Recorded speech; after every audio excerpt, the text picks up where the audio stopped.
ሰላም እንዴት አላችሁ? እንኳን ወደ ኤፌክስ ሀበሻ በደህና መጣችሁ። ብዙዎቻችሁን ጠይቄያችሁ ነበረ ፎሬክስ ከዜሮ ጀምረን እንማር ብያችሁ ነበረ። ሁላችሁም መልሳችሁ አዎ ነበረ። ስለዚህ ለሁላችሁም እንዲሆን አብረን የምንማርበት የፎሬክስ ኮርስ ነው ያዘጋጀሁላችሁ። እነዚህን ኮርሶች በየጊዜው ቀስ እየተባሉ የሚለቀቁ ይሆናሉ እየተዘጋጁላችሁ ስለሆነ ማለት ነው።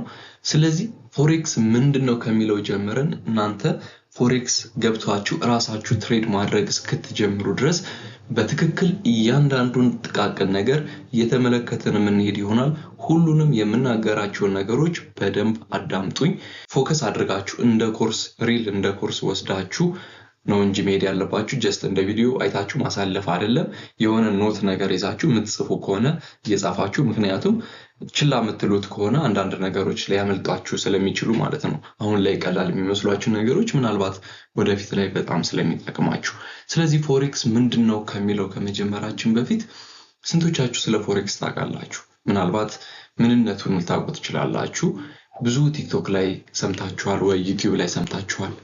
ግን ራሳችሁ ወደዚህ ንግድ ገብታችሁበት አታውቁም በእርግጠኝነት ብዙዎቻችሁ። ምክንያቱም ይሄን ኮርስ ሳዘጋጅላችሁ ከዜሮ ይስጠይቃችሁ ብዙዎቹ ያው እንድንጀምር ፍላጎት ስለነበራችሁ ማለት ነው። ስለዚህ እያንዳንዱን ጥቃቅን ነገር አብረን የምንማር ይሆናል። ኖት ይዛችሁ ፎሬክስ ወደፊት ላይ የምትሰሩት ነገር እንደሆነ እርግጠኛ ሆናችሁ ከኔ ጋር አብረን እየተማረን ምንሄድ ይሆናል ማለት ነው። ስለዚህ ይህንን ኮርስ ስትወስዱ በደንብ ዝግጁ ሁኑ። ከመጀመሪያው ስንጀምር ፎሬክስ ምንድነው? ፎሬክስ የሚባለው ከነዚህ ሁለት ቃላቶች የተመሰረተ ነው። እዚች ጋር የምታዩት ፎር እና እዚች ጋር የምታዩት ኤክስ፣ እነዚህ ማሳጠሪያ ቃላቶች ናቸው። ለምንድናቸው ማሳጠሪያ ቃላት የሆኑት ካላችሁኝ ፎሪን ለሚለው ነው ፎር የሚለው፣ ኤክስ የሚለው ደግሞ ኤክስቼንጅ ማለት ነው። ስለዚህ ፎሬክስ የሚባለው አንድ ላይ ፎሪን ኤክስቼንጅ ማለት ነው። ፎሪን ኤክስቼንጅ በአማርኛ ምን ማለት ነው ታዲያ? የሀገር ውጭ ምንዛሬ ነው። የሀገር ውጭ ምንዛሬ ለምሳሌ እዚህ ጋር የ50 ብር ኖት ይታያችኋል። እዚህ ጋር ደግሞ $1 አለ። ይህንን 50 ብር ባንክ ቤት ሄዳችሁ እንበልና ብትሰጧቸው $1 ቢሰጧችሁ አሁን የሀገር ውጭ ምንዛሬ አካሄዳችሁ ማለት ነው። የኢትዮጵያን ብር በሌላ ሀገር ብር ቀየራችሁ። ስለዚህ ብዙ አይነት የሀገራት ገንዘቦች አሉ። ሁሉም ሀገራት የየራሳቸው ከረንሲ ያላቸው ወይም ደግሞ ምንዛሬ የሚጠቀሙበት ገንዘብ አላቸው። እነሱን ገንዘቦች ስትቀያይሯቸው ኤክስቼንጅ ስታደርጓቸው ይሄ ፎሬክስ ይባላል ማለት ነው። ስለ ፎሬክስ ትሬዲንግ አሁን እናወራለን። በአጠቃላይ ግን ፎሬክስ ማለት የውጭ ምንዛሬ ተብሎ በአማርኛ ይታወቃል ማለት ነው። የፎሬክስ ምንነትን በደንብ ተመልክተናል። አሁን ደግሞ ወደ ፎሬክስ ትሬዲንግ እንገባለን ማለት ነው። ፎሬክስ ትሬዲንግ ነው የኛ ዓላማ። እሱ ምን እንደሆነ አስረዳችኋለሁ። ከሱ በፊት ግን አንዳንድ ነገር ስለ ፎሬክስ ልበላችሁና ማወቅ ያለባችሁ ነገር ስለሆነ ምን አይነት ማርኬት ላይ ነው እጃችሁን ያስገባችሁት የሚለውን ተረድታችሁት እንድትገቡ ማለት ነው። መጀመሪያ ማወቅ ያለባችሁ ነገር ፎሬክስ የሚባለው እጅግ ከፍተኛ የሆነ ገንዘብ በቀን ውስጥ የሚዘዋወርበት ከፍተኛ የሆነ ትልቅ ማርኬት ነው። እዚህ ማርኬት ላይ ትንሽ ነገር ለመውሰድ ነው እናንተ ፎሬክስ ትሬዲንግን የምትጀምሩት። ይሄ ማርኬት ስንት እንደሚንቀሳቀስ ታውቃላችሁ? በዚህ ማርኬት በቀን $5 ትሪሊየን በትንሹ እዚህ ማርኬት ላይ ይንቀሳቀሳል።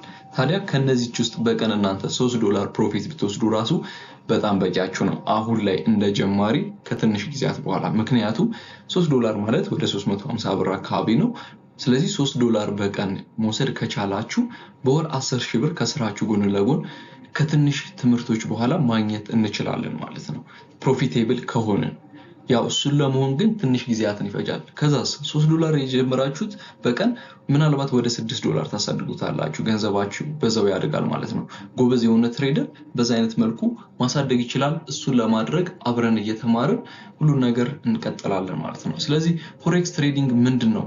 እሱን ከመጀመራችን በፊት አሁንም ማወቅ ያለባችሁ ነገር ደግሞ ማተረፍ ብቻ አይደለም ኪሳራም እንዳለው ነው። ምክንያቱም የፎሬክስ ትሬዲንግ ላይ እዚህ ጋር የምትመለከቱት ቻርት አለ። እዚህ ጋር ገዝታችሁ ከጨመረላችሁ ታተርፋላችሁ። ግን እዚች ጋር ባይ ብላችሁ ከወረደ መክሰር አለ። ምንድነው የሚወርደው ምንድነው የሚጨምረው የሚለውን ከማየታችን በፊት ደግሞ ፎሬክስ ትሬዲንግን እንመልከት። ስለዚህ ፎሬክስ ትሬዲንግ ማለት ማሳጠሪያ ቃል ነው። ምን ለሚለው ፎሪን ኤክስቼንጅ ትሬዲንግ ለሚለው የውጭ ምንዛሬ ንግድ፣ የአንድ ሀገርን ከረንሲ የአንድ ሀገርን ገንዘብ ከሌላ ሀገር ገንዘብ ጋር መቀያየር ወይም ደግሞ መግዛትና መሸጥ ነው። እንደነገርኳችሁ ነው። ከስር ባይ ካላችሁና የገዛችሁት ከረንሲ ዋጋው ከጨመረላችሁ ትርፋማ ትሆናላችሁ። በተቃራኒው ደግሞ ሴል ብላችሁ ዋጋው ከቀነሰላችሁ ትርፋማ ትሆናላችሁ። ግን ከናንተ አቅጣጫ በተቃራኒ ባይ ብላችሁ ወደ ታች ከወረደ ሴል ብላችሁ ደግሞ ወደ ላይ ከወጣ ኪሳራ አለው። ስለዚህ ፎሬክስ ማለት ትርፍ ብቻ የሚገኝበት ሳይሆን እጅግ ከፍተኛ የሆነ ኪሳራ ያለበት የስራ አይነት ነው። ስለዚህ እሱን ላለማድረግ ነው ብዙ ጊዜያችንን ወስደን አብረን እንድንማር ይህንን ኮርስ ያዘጋጀውላችሁ። በዚህ አጋጣሚ ቪዲዮውን ላይክ አድርጉ እና እንጀምር። ስለዚህ ፎሬክስ ትሬዲንግ የውጭ ምንዛሬ ንግድ ነው ካልን እንዴት ነው የሚነገደው የሚለውን እንመልከት። ፎሬክስ እንዴት እንደሚነገድ የሚያሳይ ምስል አለ። እዚህ ጋር የ50 ብር ገንዘብ አለ፣ እዚህ ጋር ደግሞ ዶላር አለ። እናንተ 50 ብር አላችሁ፣ ባንክ ላይ ደግሞ 1 ዶላር አለ ብላችሁ አስቡ። በደንብ አዳምጡኝ። እናንተ 50 ብር አላችሁ፣ አሁን ባንክ ደግሞ 1 ዶላር አለው። ሂዳችሁ ባንክ ቤት 50 ብሩን ስትሰጡት የዶላር ዋጋ 50 ብር ነው ብለን አስዩም በማድረግ ነው። እሺ እሱ ስንት ይሰጣችኋል? 1 ዶላሩን ይሰጣችኋል። እናንተ 50 ብር ለባንክ ስትሰጡት የዶላሩ ዋጋ 50 ብር ስለነበረ 1 ዶላር ይሰጣችኋል። እንደምታውቁት ነው የ1 ዶላር ዋጋ ሊጨምርም ሊቀንስም ይችላል። ዛሬ በ50 ብር ገዝታችሁታል አይደለ? 1 ዶላርን ነገ ምናልባት 51 ብር ሊሆን ይችላል የዶላር ዋጋ። ስለዚህ አሁን እናንተ 1 ዶላር አላችሁ፣ ምክንያቱም በ50 ብር ስለገዛችሁት። ባንክ ቤት ላይ ስንት አለ? 50 ብር አላችሁ። ነገ ምናልባት የዶላሩ ዋጋ 50 ብር የነበረው 51 ብር ቢሆንስ? አሁን እናንተ መልሳችሁ 1 ዶላሩን ለባንኩ ብትሸጡለት ስንት ነው ሊሰጣችሁ የሚችለው? አሁን ባለበት ሂሳብ ነው የሚሰጣችሁ፣ ማለትም 51 ብር። ስለዚህ አሁን መልሶ ስንት ይሰጣችኋል? ባንኩ 51 ብር ይሰጣችኋል። አሁን በመካከል ላይ ምን አያችሁ? እዚች ጋር የምታዩትን 1 ብር ትርፍ አገኛችሁ ማለት ነው። ምክንያቱም መጀመሪያ 50 ብር ሰጣችሁት፣ የዶላሩ ዋጋ ጨመረ፣ 1 ዶላር እንደያዛችሁ ልክ ሲመልስላችሁ መልሳችሁ ስትገዙት 51 ብር አገኛችሁ ማለት ነው፣ መልሳችሁ ዶላራችሁን ስትሸጡለት። ስለዚህ ልክ እንደዚህ አይነት ትርፍ ነው የምታገኙት ማለት ነው። ፎሬክስ እንዴት እንደሚሰራ አሳይቻችኋለሁ። አሁን ደግሞ ስለ ከረንሲ ፔር እናወራ ወይም ስለ ምንዛሬዎች። ፎሬክስን ስትነግዱ የግድ 2 አይነት ከረንሲ ፔሮች ያስፈልጋሉ። ጥንድ የሆኑ ከረንሲዎች ያስፈልጉናል። ለዛም ለምሳሌነት ኢቲቢ እና ዩኤስዲ የኢትዮጵያ ብርና የአሜሪካን ዶላር እንጠቀማለን። ነገር ግን እዚህ የምታዩት ኢቲቢ የፎሬክስ ማርኬቱ ላይ የለም። ለምሳሌ ግን ይህን እንጠቀማለን። ስለ ከረንሲ ፔሮች እናወራለን ማለት ነው። እዚህ ጋር የምትመለከቱትን የኢትዮጵያ ብር በዶላር መነገድ እንፈልግ። አንድ የኢትዮጵያ ብር approximately 0.0009 ዶላር አካባቢ ነው። ስለዚህ የኢትዮጵያን ብር ገዝተን ከሆነ እንዲጨምርልን የኢትዮጵያ ብር ጥንካሬ እንዲኖረው ነው እኛ ኤክስፔክት ማድረግ ያለብን፣ ትርፍ እንዲኖር። የኢትዮጵያ ብር የሚቀንስ ከሆነ ዋጋው ይሄ ዋጋችን ይቀንሳል ማለት ነው። በተመሳሳይ አይነት መልኩም ይሄኛው እዚህ ጋር ለምሳሌ ዩኤስዲን በኢትዮጵያ ብር መግዛት ነው። ስለዚህ ዩኤስዲን በአንድ የኢትዮጵያ ብር ከገዛም በኋላ 112 ብር ገዝተነው በኢትዮጵያ ብር፣ ከዛ የዩኤስዲ ዋጋ የዶላር ዋጋ ከጨመረ 113 ብር ይሆናል። ለምሳሌ የሆነች ያክል ጭማሪ ቢያደርግ ማለት ነው። እና እነዚህ አይነት ከረንሲ ፔሮች ስም አላቸው። ከፊት የምትገዙበት ዋጋ ያለው ወይም ደግሞ ከፊት የሚመጣው ቤዝ ከረንሲ ይባላል። ከኋላ ያለው ደግሞ ኮት ከረንሲ ይባላል ማለት ነው። ይሄው እዚህ ጋርም ከተገለባበጡ ከፊት ላይ የምትጠቀሙት ከረንሲ ቤዝ ነው፣ ከኋላ ያለው ኮት ነው። ስለዚህ ከረንሲ ፔሮች በዚህ አይነት መልኩ ይወከላሉ ማለት ነው። ከዚህ በፊት ቀደም ብሎ ያሳየዋችሁ ከረንሲ ፔር አለ፣ ኢቲቢ ዩኤስዲ ወይም የኢትዮጵያን ብር በዩኤስዲ። እሱ ለምሳሌነት እንዲመቸን ነው የተጠቀምነው። ነገር ግን ይሄ ከረንሲ ፔር ፎሬክስ ትሬዲንግ ላይ የለም። ስለዚህ ከፎሬክስ እናወጣዋለን ወይም እንሰርዘዋለን። ይህን አይነት ከረንሲ አሁን ላይ ለፎሬክስ ትሬዲንግ ብቁ ስላልሆነ ማለት ነው። ግን እኛ የምንነግዳቸው ታዲያ ምንድን ናቸው? እዚህ ጋር የምትመለከቱት ዩሮ በዩኤስዲ፣ 1 ዩሮን በዩኤስዲ ዶላር መግዛት፣ ዩኤስዲ ጄፒዋይ የዩናይትድ ስቴትስ ዶላርን በጃፓኒዝ የን ገንዘብ መግዛት። በዚህ አይነት መልኩ ብዙ አይነት ከረንሲ ፔሮች አሉ። ስለዚህ የኢትዮጵያን ብር በዶላር ሳይሆን የምንገዛው ፎሬክስ ላይ የተለያዩ ጥንዶች አሉ። እነዛን ጥንዶች ነው ገዝተን የምንነግደው ማለት ነው። እነዛ ጥንዶች ለትሬዲንግ ይሆናሉ፣ ለፎሬክስ ይሆናሉ። ስለዚህ ለምሳሌ ዩኤስዲ ፔርን ከሜክሲካን ፔሶ ጋር መነገድ እንችላለን። የሜክሲኮ ሀገር ገንዘብ ሜክሲካን ፔሶ ይባላል፣ የኢትዮጵያ ገንዘብ ብር እንደሚባለው ማለት ነው። እዚህ ጋርም ደግሞ የዩናይትድ ስቴትስ ዶላርን ከሳውዝ አፍሪካን ራንድ ጋር፣ ዛሬ የሚባለው የሚወክለው የሳውዝ አፍሪካን ራንድ ገንዘብ ነው፣ ከሱ ጋር መነገድ እንችላለን። እነዚህ ለፎሬክስ ብቁ የሆኑ የከረንሲ ፔር አይነቶች ናቸው። በጣም ብዙ እጅግ በጣም ብዙ ከረንሲ ፔሮች አሉ። ከምትፈልጉት አይነት ጋር ራሳችሁን አመቻችታችሁ መነገድ ትችላላችሁ። ግን ብዙ አይነት ከረንሲ ፔሮች አሉ። ሜጀር፣ ማይነር፣ ኤግዞቲክ የሚባሉ የተከፋፈሉበት ወይ አለ። እነሱን አሁን እንመለከታለን። እነዚህ ግን አሁን ለፎሬክስ የሚሆኑ የምንዛሬ አይነቶች ከጥቂቶቹ አንደኞቹ ናቸው ማለት ነው። እንደነገርኳችሁ በዋናነት ሶስት አይነት ከረንሲ ፔሮች አሉ ብያችኋለሁ የሚከፋፈሉበት። የመጀመሪያው ሜጀር ከረንሲ ፔር የሚባለው ነው። ሌላኛው ማይነር የሚባለው ነው። ሶስተኛ ላይ ደግሞ ኤግዞቲክ የሚባለው ነው። እነዚህ ከረንሲ ፔሮች የራሳቸው የሆነ ምክንያት አላቸው እንዲህ አይነት ስም የተሰጣቸው። እነዚህ እዚህ ጋር የምታያቸው ሜጀር የሚባሉት ሜጀር ወይም ዋና ያስባላቸው ነገር ምክንያት ምን መሰላችሁ?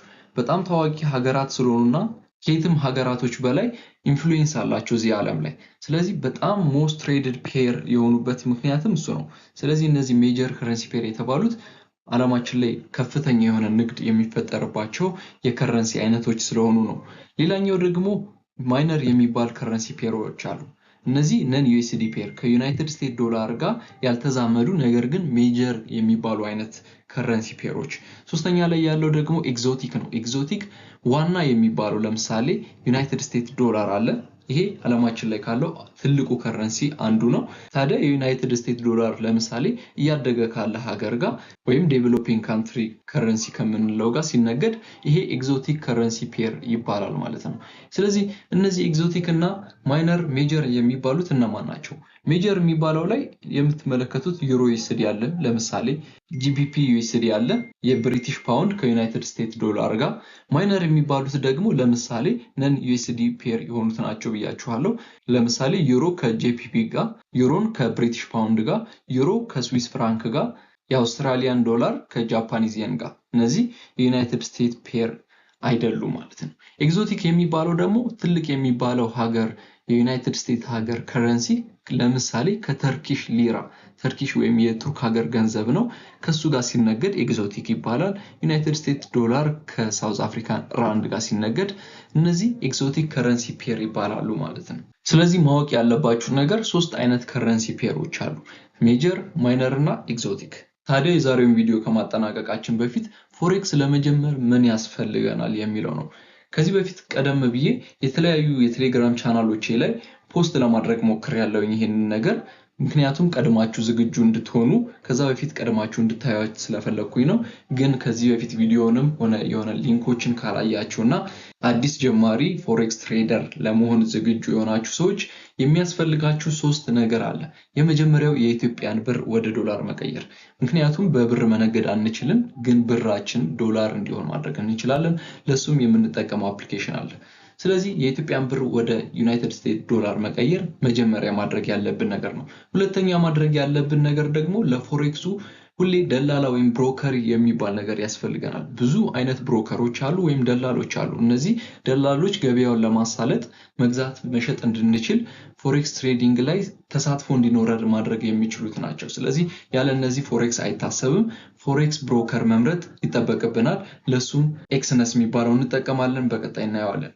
ሶስተኛ ላይ ደግሞ ማርኬት ኤክስኪዩሽን ነው። ማርኬት ኤክስኪዩሽን ማለት ባይ ማለት ብንፈልግ፣ ሴል ማለት ብንፈልግ የምንጠቀማቸው አፕሊኬሽኖች አሉ። እነዛን ማርኬት ኤክስኪዩሽኖች ለመፈጸም የሚረዱን ማለት ነው። ስለ ሜታ ትሬደር 4 እና 5 ቀጣይ ያሳያችኋል። ብርን ወደ ዶላር ለመቀየር ይህን ባይናንስ የሚባለውን አፕሊኬሽን እናወርዳለን።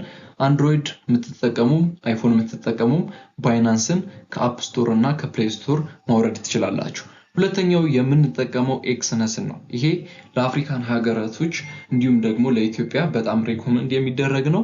ያስቀመጥኩላችሁ ሊንክ አለ፣ ፓርትነር ሊንክ ነው። እሱን ተጠቅማችሁ ከኛ ጋር ፓርትነርሺፕ በመፍጠር ይህንን ብሮከር ጆይን እንድታደርጉ በጣም ሪኮመንድ አደርጋችኋለሁ። ሶስተኛ ላይ ደግሞ ማርኬት ኤክስኪዩሽን ነው፣ መግዛት መሸጥ የምንችልበት ያልኳችሁ። ሜታ ትሬደር 5ን እኔ ሪኮመንድ አደርጋችኋለሁ፣ ግን ሜታ ትሬደር 4 አለ ከዚህ በፊት ከዚህ 5 ከመውጣቱ በፊት የነበረው ቨርዥን፣ እሱንም የሚጠቀሙ ሰዎች አሉ። ስለዚህ የምትፈልጉትን መጠቀም ትችላላችሁ። ባይናንስ ላይ ምንድነው ታዲያ የምናደርገው? ባይናንስ ላይ ፒ2ፒ የሚባል ፊቸር አለ።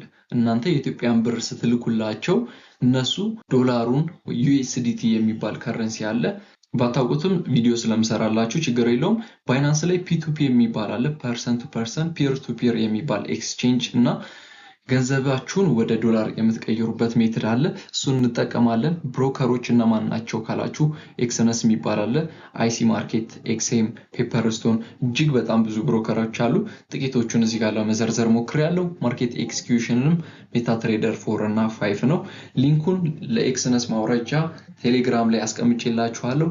እንዲሁም ደግሞ ከዚህ ቪዲዮ በታች ዲስክሪፕሽን ላይ በምታገኙት በዚህ ትጀምራላችሁ በዚህ በመመዝገብ ከዛ በኋላ ባይናንስን ታወርዱና ገንዘባችሁን ወደ ዶላር ትቀይራላችሁ ስትፈልጉ ነው ግን ከዛ በፊት ዴሞ የሚባል ነገር አለ ዴሞ ማለት ሲሙሌሽን ነው እናንተ እጅ ላይ የሌለ ገንዘብ ነው ነገር ግን እነሱ እንዳላችሁ ናችሁ ቀድማችሁ ወደ ፎሬክስ ከመግባታችሁ በፊት የምትለማመዱበት ገንዘብ ስላለ የግድ ባይናንስ አሁን ላይ ባይኖራችሁም ችግር የለውም ግን በዋናነት ይሄም ብሮከር እና ሜታ ትሬደር 4 ወይም 5 ስለሚያስፈልጋችሁ እነዚህ ነገር ሬዲ ሆኑ ይሄንን ነገር የምንገባበት ትንሽ ቆይተን ነው ወደ ላይቭ አካውንት በትክክለኛ ገንዘብ ትሬድ ማድረግ የምትጀምሩት ብዙ ነገሮችን ከተማራችሁ በኋላ ነው ስለዚህ ቀድማችሁ እነዚህን ሁለት ነገሮች አድርጉ ስለዚህ ዛሬ ቪዲዮአችን ይሄንን ይመስል ነበር ብዙዎቻችሁ እንደወደዳችሁት አልጠራጠርም ላይክ አድርጉ እንዲሁም ደግሞ ለምትፈልጉት ሰው ፎሬክስ ይማር ብላችሁ ሪኮመንድ ለምታረጉት ሰው ሼር አድርጉለትና ከናንተ እኩል አብሮ ይጀምር እኔም ከናንተ ጋር እየተማርኩ ነው ያለሁት በመማር ውስጥ ማስተማር ስላለ እሱን እያደረኩ ነው ያለሁት ላይክ እና ሼር አድርጉ ቻው